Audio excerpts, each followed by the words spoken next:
राधे राधे दोस्तों, हमारे सुनो सहेली चैनल में आपका स्वागत है। आज मैं आपके लिए सोमवार व्रत की कथा लेकर आई हूँ। इस व्रत में शिव जी और माता पार्वती का पूजन किया जाता है तथा दिन या रात केवल एक ही समय में भोजन किया जाता है। तो चलो बिना देर किए हुए कथा शुरू करते हैं। एक बहुत धनवान साहूकार था जिसके घर धन आदि किसी प्रकार की कोई कमी नहीं थी, परंतु उसको एक दुख था कि उसके कोई पुत्र नहीं था। वह ऐसी चिंता में दिन रात रहता था। वह पुत्र की कामना के लिए प्रति सोमवार को शिव जी का व्रत और पूजन किया करता था तथा सायंकाल को जाकर शिव जी के मंदिर में दीपक जलाता था। उसके इस भक्ति भाव को देखकर एक समय श्री पार्वती जी ने शिव जी महाराज से कहा, हे महाराज, यह साहूकार आपका अनन्य भक्त है और सदैव आपका व्रत और पूजन बड़ी श्रद्धा से करता है, अतः इसकी मनोकामना आपको पूर्ण करनी चाहिए। शिव जी ने कहा, हे पार्वती, यह संसार कर्म क्षेत्र है। जैसे किसान खेत में जैसा बीज बोता है वैसा ही फल काटता है, उसी तरह इस संसार में जो जैसा कर्म करते हैं वैसा ही फल भोगते हैं। पार्वती जी ने अत्यंत आग्रह से कहा, हे महाराज, यदि आप ऐसा नहीं करेंगे तो भक्त क्यों आपकी सेवा और व्रत पूजन करेंगे। पार्वती जी का ऐसा आग्रह देख शिव जी महाराज कहने लगे, हे पार्वती, इसके कोई पुत्र नहीं है, फिर भी मैं इसे पुत्र प्राप्ति का वर देता हूँ, लेकिन वह पुत्र केवल 12 वर्ष तक ही जीवित रहेगा। इसके पश्चात वह मृत्यु को प्राप्त हो जाएगा। इससे अधिक मैं इसके लिए कुछ और नहीं कर सकता। ये सब बातें साहूकार सुन रहा था। इससे उसको ना ही कोई प्रसन्नता हुई, ना ही कोई दुख हुआ। वह पहले की तरह ही शिव जी महाराज का व्रत और पूजन करता रहा। कुछ समय व्यतीत हो जाने पर साहूकार की स्त्री गर्भवती हुई और 10वें महीने में उसके गर्भ से अति सुंदर पुत्र की प्राप्ति हुई।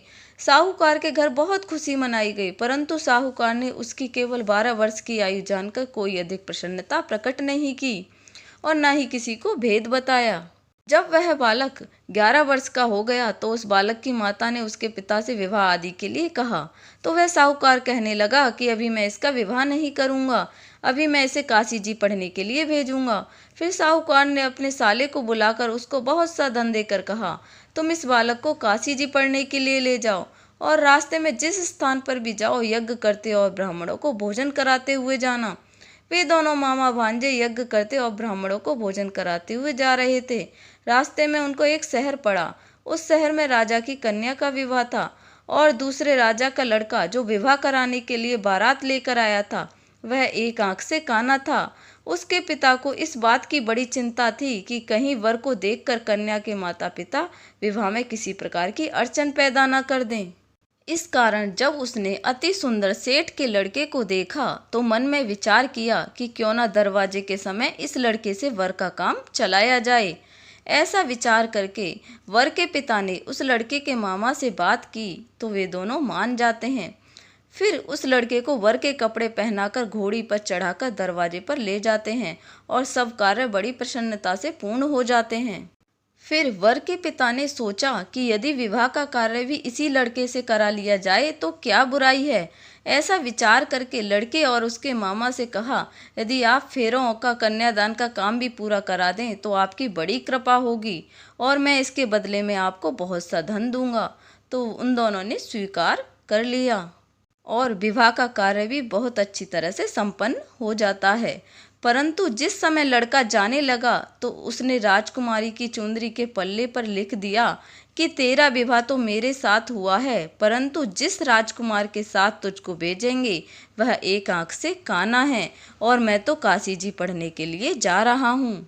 लड़के के जाने के बाद उस राजकुमारी ने जब अपनी चुंदरी पर ऐसा लिखा हुआ पाया तो उसने राजकुमार के साथ जाने से मना कर दिया और कहा कि यह मेरा पति नहीं है, मेरा विवाह इसके साथ नहीं हुआ है, वह तो काशी जी पढ़ने गया है। राजकुमारी के माता पिता ने अपनी कन्या को विदा नहीं किया और बारात वापस चली गई। उधर सेठ का लड़का और उसका मामा काशी जी पहुंच जाते हैं और वहां जाकर उन्होंने यज्ञ करना और लड़के ने पढ़ना शुरू कर दिया।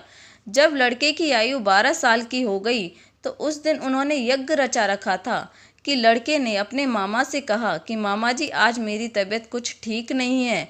मामा ने कहा कि तुम अंदर जाकर सो जाओ। लड़का अंदर जाकर सो गया और थोड़ी ही देर में उसके प्राण निकल गए।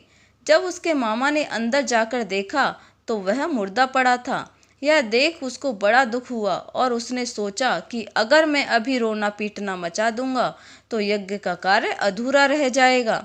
अतः उसने जल्दी से यज्ञ का कार्य समाप्त कर ब्राह्मणों के जाने के बाद रोना पीटना आरंभ किया।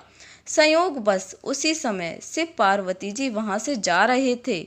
जब उन्होंने जोर जोर से रोने की आवाज़ सुनी तो पार्वती जी कहने लगीं, महाराज कोई दुखिया रो रहा है, इसके कष्ट दूर कीजिए। जब शिव पार्वती ने पास जाकर देखा तो वहां एक लड़का मुर्दा पड़ा था। पार्वती जी कहने लगी, महाराज यह तो उसी सेठ का लड़का है जो आपके वरदान से हुआ था। शिवजी कहने लगे, हे पार्वती, इसकी आयु इतनी ही थी सो भोग चुका। तब पार्वती जी ने कहा, महाराज इस बालक को और आयु दो, नहीं तो इसके माता पिता तड़प तड़प कर मर जाएंगे। पार्वती जी के बार बार आग्रह करने पर शिव जी ने उसको जीवन वरदान दिया और शिव जी महाराज की कृपा से लड़का जीवित हो गया और शिव पार्वती कैलाश चले जाते हैं। तब वह लड़का और मामा उसी प्रकार यज्ञ करते तथा ब्राह्मणों को भोजन कराते अपने घर की ओर चल पड़े। रास्ते में उसी शहर में आए जहां उसका विवाह हुआ था। वहां पर आकर उन्होंने यज्ञ प्रारंभ कर दिया तो उस लड़के के ससुर ने उनको पहचान लिया और अपने महल में ले जाकर बहुत खातिरदारी की, साथ ही बहुत दास दासियों सहित आदर पूर्वक लड़की और जमाई को विदा किया। जब वह अपने शहर के निकट आए तो मामा ने कहा कि मैं पहले तुम्हारे घर खबर कर आता हूँ। जब उस लड़के का मामा घर पहुंचा तो लड़के के माता पिता घर की छत पर बैठे थे और यह प्रण कर रखा था कि यदि हमारा पुत्र सकुशल लौट आया तो हम राजी खुशी नीचे आ जाएंगे, नहीं तो छत से गिरकर अपने प्राण दे देंगे। तभी लड़के के मामा ने कहा कि आपका पुत्र आ गया है, पर उनको विश्वास नहीं हुआ। तब उसके मामा ने शपथ पूर्वक कहा कि आपका पुत्र अपनी स्त्री के साथ बहुत सारा धन साथ लेकर आया है। तो सेठ ने आनंद के साथ उनका स्वागत किया और बड़ी प्रसन्नता के साथ रहने लगे। इसी प्रकार जो कोई भी सोमवार का व्रत करता है अथवा कथा सुनता है उसकी समस्त मनोकामनाएं पूर्ण होती हैं। अगर आपको वीडियो अच्छी लगी है तो लाइक एंड सब्सक्राइब करना ना भूलें। मिलते हैं एक नई रोमांचक कथा के साथ। धन्यवाद।